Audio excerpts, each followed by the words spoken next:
Film की शुरुआत होती है और हम एक लड़की को देखते हैं जो कि समुद्र में बहकर एक आइलैंड के किनारे पर आ गई थी। इस लड़की का नाम जैन होता है और इसके साथ इसका फ्रेंड ब्रैड भी यहाँ बहकर आ गया था। वो उसके पास जाकर उसे चेक करती है तो पाती है कि वो बुरी तरह से जख्मी था और कुछ ही देर में वो मारा जाता है। ये देखकर वो काफी परेशान हो जाती है और बाद में उसकी बॉडी को वहीं पर छोड़कर वो उस आइलैंड को एक्सप्लोर करने लगती है। लेकिन इस आइलैंड पर कोई भी नहीं होता। ये पूरा आइलैंड सुनसान था, यानी कि ये लड़की यहाँ पर फंस चुकी थी। इसके बाद जब वो आइलैंड में अंदर जाती है तो उसे एक जगह पर एक थैला मिलता है जिसके अंदर उसे एक लेडीज का पर्स और कुछ बच्चों का सामान मिलता है। यहाँ उसे एक मेडिसिन भी मिलती है जिसमें 1994 की डेट लिखी हुई थी, जिससे जैन को समझ आता है कि बहुत सालों पहले शायद यहाँ कोई आया था। उसे इस सामान में माचिस भी मिलती है। उसे वो अपने पास रख लेती है और वापस समंदर के किनारे आती है। उसे वहाँ पर गिरा हुआ एक बड़ा सा खोखला पेड़ दिखता है। ये देख जैन को आइडिया आता है कि रात में वो अपनी सेफ्टी के लिए इसे सोने के लिए यूज कर सकती है। खैर अब यहाँ पर जैन अपनी पहली रात गुजारती है और सुबह होने पर उठकर वो देखती है कि समंदर के किनारे कई सारी मछलियाँ बहकर आ गई थी। उसमें एक छोटी शार्क भी थी जिसका आधा शरीर खाया हुआ था। वो यहाँ से अपने खाने के लिए कुछ मछलियाँ ले लेती है। तभी जैन की नजर एक जगह पर जाती है जहाँ पर कि 3 लोगों की कब्र थी। ये देखकर जैन अपने दोस्त के लिए भी एक ग्रेव खोती है क्योंकि उसके दोस्त की बॉडी सड़ने लगी थी। खैर अब अगले दिन जैन जब आइलैंड का चक्कर लगा रही होती है तो वो देखती है कि किसी ने उसके दोस्त की बॉडी को निकालकर आधा खा लिया है। ये देखकर जैन काफी घबरा जाती है। उसे कुछ समझ नहीं आता कि आखिर ये किसने किया होगा। उसे लगता है कि जरूर ये काम किसी जानवर का है जो कि इस आइलैंड पर रहता होगा। इसीलिए वो एक लकड़ी को नोकीला करती है और अपने लिए एक हथियार बनाती है। इसके बाद वो आइलैंड के बाहर बैठकर उस जानवर का इंतजार करने लगती है। खैर अब रात हो जाती है और अब जैन को नींद आने लगती है, लेकिन वो जानवर अभी तक यहाँ नहीं आया था। अगले दिन जैन की आँख खुलती है और वो समंदर में एक सूटकेस को देखती है। वो सूटकेस को लेने के बारे में सोचती है, इसलिए वो समंदर में जाकर उस सूटकेस को ले लेती है। तभी उसे नीचे कुछ महसूस होता है, इसलिए वो नीचे जाकर देखती है तो यहाँ पर उसे एक बड़ा सा होल दिखता है, जिसे देखकर वो काफी हैरान हो जाती है। खैर अब वो बाहर आकर उस सूटकेस को खोलकर देखती है। उसके अंदर उसे कुछ जूते और कुछ कपड़े मिलते हैं जिन्हें वो पहन लेती है।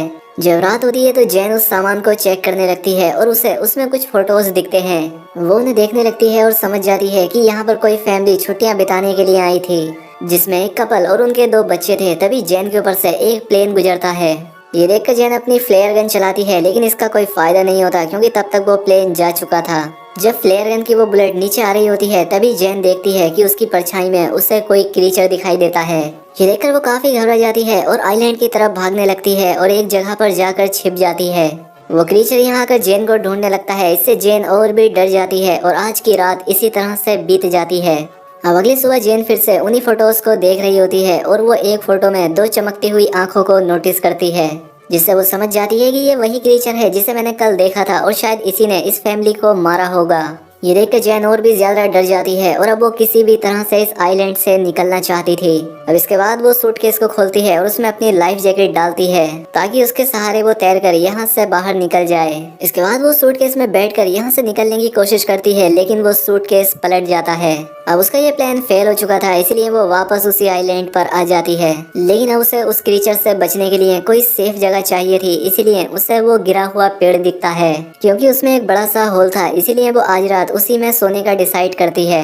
खैर अब जब रात होती है तो वो क्रीचर फिर से यहाँ आता है और उसे ये भी पता लग जाता है कि जैन उस पेड़ के होल में छिपी हुई है। इसीलिए वो क्रीचर उस पेड़ को तोड़ने की कोशिश करता है, लेकिन वो ऐसा नहीं कर पाता और थक हार कर वापस चला जाता है।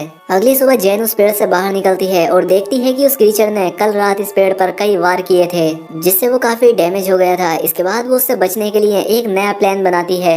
वो समंदर से कुछ बड़ी मछलियां पकड़ती है और उन्हें वहीं एक पेड़ पर टांग देती है। उसका प्लान था कि जब रात में वो क्रीचर यहाँ आएगा तो वो इन मछलियों को खाकर वापस चला जाएगा और इससे उसकी जान बच जाएगी। अब जैन अगली सुबह उठकर देखती है कि उसका ये प्लान काम कर गया। उस क्रीचर ने यहाँ आकर उन मछलियों को खा लिया था, जिससे जैन की जान बच गई थी। तभी जैन की नजर समंदर के किनारे पर जाती है जहाँ किसी की बॉडी बहकर आ गई थी।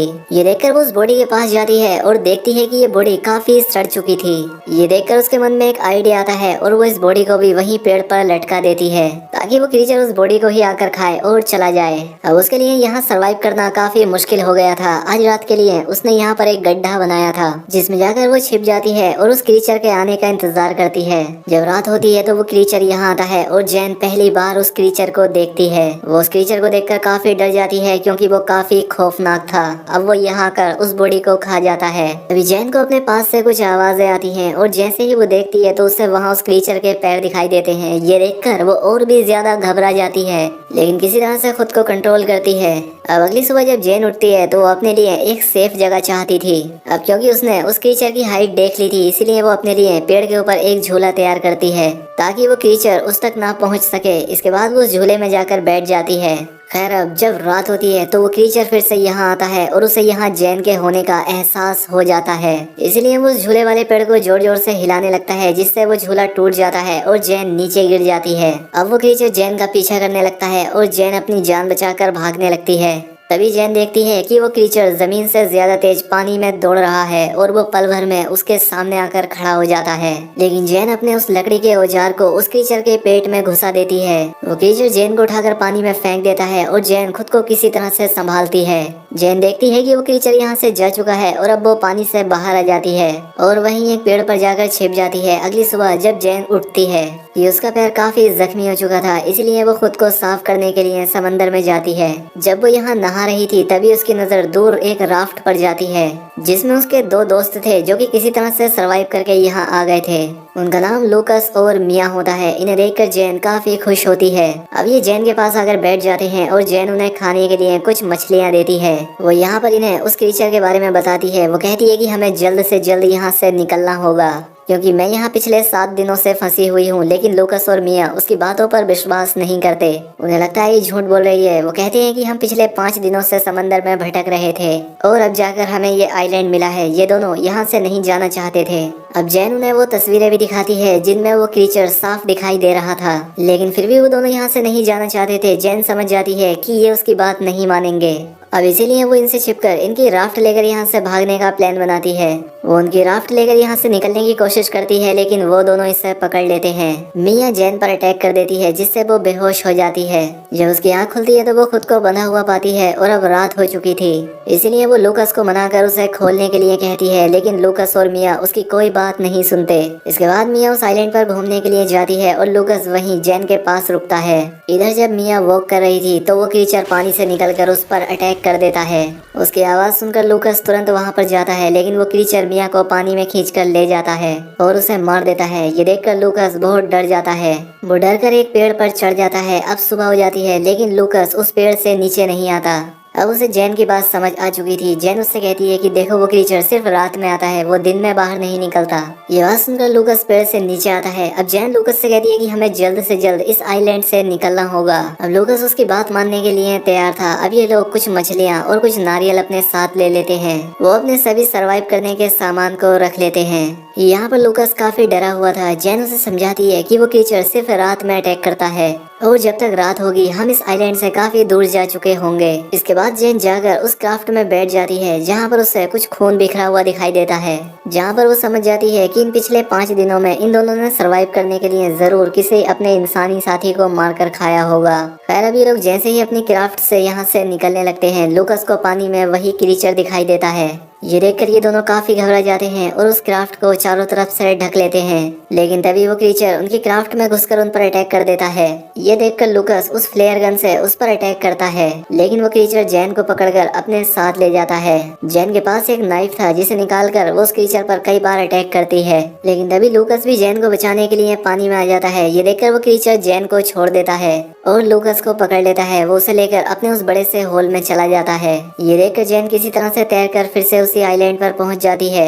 जैन को लूकस की मौत का काफी दुख होता है, इसीलिए वो उस क्रीचर का सामना करने का डिसाइड करती है। इसके बाद वो वहाँ पड़ी लकड़ियों से कई सारे नुकीले हथियार बनाती है, लेकिन ये औजार उससे कम नुकीले लगते हैं, इसीलिए वो वहाँ की ग्रेव को खोदती है और उसमें से कंकाल को निकालकर उनसे काफी नुकीले हथियार बनाती है। वो उस क्रीचर को आग में जलाने का प्लान बनाती है, इसीलिए वो वहाँ पड़ी सूखी झाड़ियों को इकट्ठा करती है और उनसे एक घेरा बनाती है। अब उसने अपने ट्रैप को तैयार कर लिया था। खैर अब कुछ देर के बाद रात होती है और वो क्रीचर यहाँ आता है, वो भी उसी जगह पर जहाँ उसने ट्रैप लगाया था।